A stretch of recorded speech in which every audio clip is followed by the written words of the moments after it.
நாளை திமுக கூட்டியுள்ள அனைத்து கட்சி கூட்டத்தில் மக்கள் நல கூட்டணி பங்கேற்பது தொடர்பாக அக்கூட்டணியின் முக்கிய தலைவர்களான வைகோவும் திருமாவளவனும் முரண்பட்ட கருத்துக்களை தெரிவித்திருக்கிறார்கள். இது தொடர்பாக சென்னை விமான நிலையத்தில் மதிமுக பொதுச் செயலாளர் வைகோவும் இந்திய கம்யூனிஸ்ட் மாநில தலைமை அலுவலகத்தில் விடுதலை சிறுத்தைகள் தலைவர் திருமாவளவனும் அளித்த பேட்டிகளை தற்போது பார்க்கலாம். அஜய் பவனில் இந்திய கம்யூனிஸ்ட் கட்சியினுடைய தலைமையகத்தில் 4 கட்சிகளினுடைய தலைவர்களும் மக்கள் நல கூட்டியக்கத்தில் இருக்கின்றவர்கள் கலந்து பேசி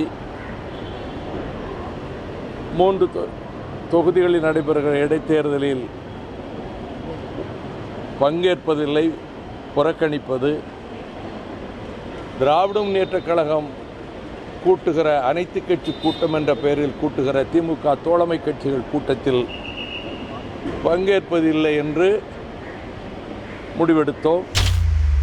கூட்டணியினுடைய முடிவை அவர் அறிவித்திருந்தாலும் கூட நாளை நடைபெறவிருக்கிற அனைத்து கட்சி கூட்டம் ஒரு பொதுவான பிரச்சனை, தமிழக மக்களின் வாழ்வாதார பிரச்சனை. ஆகவே அந்த பிரச்சனையில் ஒட்டுமொத்த தமிழர்களும் ஒற்றுமையாக இருக்கிறோம் என்று காட்ட வேண்டிய ஒரு தேவை இருக்கிறது. அதிலுள்ள பல்வேறு விவரங்களை நாங்கள் விடுதலை சிறுத்தைகளின் சார்பில் மறுபடியும் தோழமை கட்சிகளோடு பேசிக் கொண்டிருக்கிறோம். ஆகவே இன்னும் சிபிஎம் கட்சியினுடைய மாநில செயலாளர், மதிமுகவினுடைய பொதுச் செயலாளர் அண்ணன் வைகோ ஆகியோரிடம் பேசி அதன் பிறகுதான் நாங்கள் எங்கள் இறுதியான முடிவை அறிவிக்க இருக்கிறோம்.